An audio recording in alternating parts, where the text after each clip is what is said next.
मैं कलेक्टर साहब कन जा रही हूँ, एसडीएम मैडम का ऊँटे मर रही हूँ मैं, है ना। अब पूरी बस्ती नहीं हटा जाएंगे। जयपुर के आदर्श नगर विधानसभा का वार्ड नंबर 83 यहाँ से पार्षद प्रत्याशी रह चुके शाहनवाज का दावा है कि उनका नाम, उनके परिवार के सदस्यों का नाम और इलाके के कई अन्य लोगों का नाम मतदाता सूची से हटाने के लिए आपत्ति पत्र जमा कराया गया है। सबसे चौंकाने वाली बात यह है कि शाहनवाज कहते हैं कि उन्होंने खुद कभी कोई ऐसा आवेदन किया ही नहीं। शाहनवाज के मुताबिक उन्हें ये जानकारी तब मिली जब उनके बूथ लेवल अधिकारी यानी बीएलओ ने उन्हें फोन किया। सब कुछ हो जाता है और अचानक से हम लोगों को, जैसे कल मुझे पता चलता है कि आप लोगों के नाम काटने के लिए किसी ने आपत्ति दर्ज कराई है। ये बीएलओ का मेरे पास में फोन आता है कि साहब आपके नाम काटने के लिए मेरे परिवार के अंदर तकरीबन जो है, मैं आपको बताता चलूँ, मेरे परिवार में ही तकरीबन 70 से 80 वोटर्स हैं मेरी फैमिली के अंदर, जो मतलब मेरे ऑल रिलेटिव हैं। तो मेरे 70 से 80 फैमिली मेंबर्स हैं, उन सबके नाम काटने का किसी ने आपत्ति लगाई।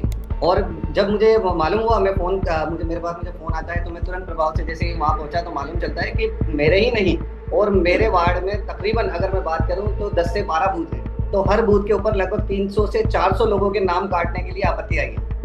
और हम लोग एकदम बिल्कुल शॉक थे। I was very shock that time. और मैं ये मतलब हम लोग सोच में पड़ गए कि इस तरीके से हो कैसे सकता है कि अगर किसी को आपत्ति लगानी भी थी तो आपत्ति पहले क्यों नहीं लगाई गई, क्योंकि पूरा 1 महीने का टाइम था आपत्ति दर्ज कराने के लिए। लेकिन जब फाइनल डे आता है 15 तारीख, जब आखिरी दिन है आपत्ति दर्ज कराने का, उसी दिन बल्कि के अंदर आपत्ति दर्ज कराई जाती है। तो ये कहीं ना कहीं किसी तरीके की एक ऐसी मेंटेलिटी का को दर्शाता है, ऐसी मेंटेलिटी का आपके सामने मुजाहिरा करता है कि कहीं ना कहीं माइनॉरिटीज के साथ में ये किया जा रहा है कि इनके नाम काटे जाए और इन लोगों का वोट देने का जो अधिकार है वो छीन लिया जाए। शाहनवाज का आरोप है कि ये प्रक्रिया चयनित तरीके से की जा रही है और जिन लोगों के नाम हटाने की कोशिश हो रही है उनकी राजनीतिक पहचान और सामाजिक पृष्ठभूमि एक जैसी है। कौन लोग हैं जो वोटर लिस्ट से शाहनवाज और उनके परिवार का नाम हटाना चाहते हैं? चुनाव आयोग के नियमों के मुताबिक किसी भी मतदाता का नाम हटाने से पहले व्यक्तिगत सत्यापन, नोटिस और सुनवाई अनिवार्य है। ऐसे में सवाल उठता है कि अगर शाहनवाज और उनके परिवार ने कोई आवेदन नहीं किया है तो उनके नाम पर आपत्ति किसने दाखिल की और किस आधार पर? सुनिए इस सवाल के जवाब में शाहनवाज क्या कहते हैं। और यहाँ तक कि मैं आपको एक चीज और मैं यहाँ पे खुलासा करूंगा,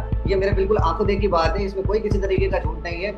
भाजपा के आदर्श नगर विधानसभा प्रत्याशी रवि नैयर जी के साइन किए हुए तकरीबन 200 फॉर्म आते हैं वहाँ पे साइन किए हुए।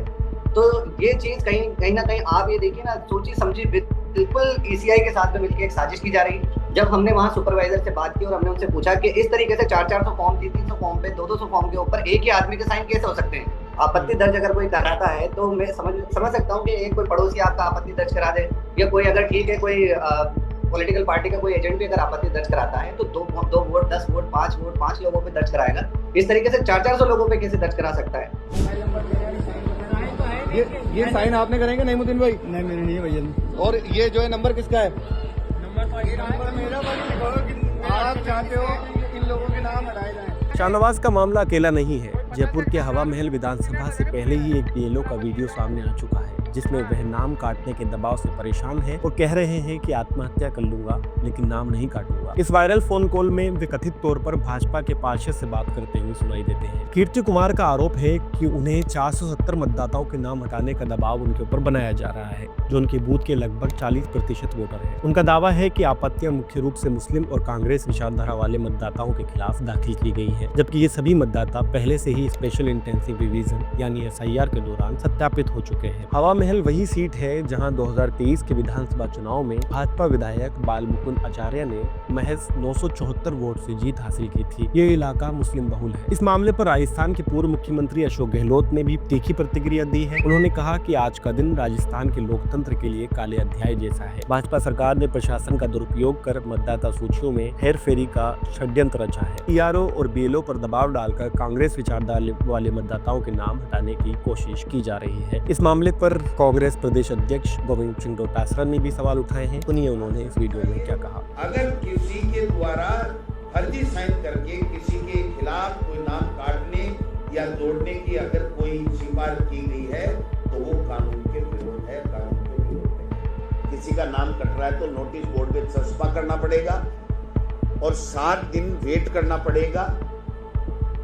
वो न तो नोटिस देने की प्रक्रिया अपना रहे हैं, न कोई चस्पा कर रहे हैं, आनंद फानंद के अंदर ये काम कर रहे हैं। इस पूरे मामले पर हमने स्थानीय चुनाव अधिकारियों से बात करने की कोशिश की। जैसे ही उनकी प्रतिक्रिया आती है हम अपनी खबर में इसे अपडेट करेंगे।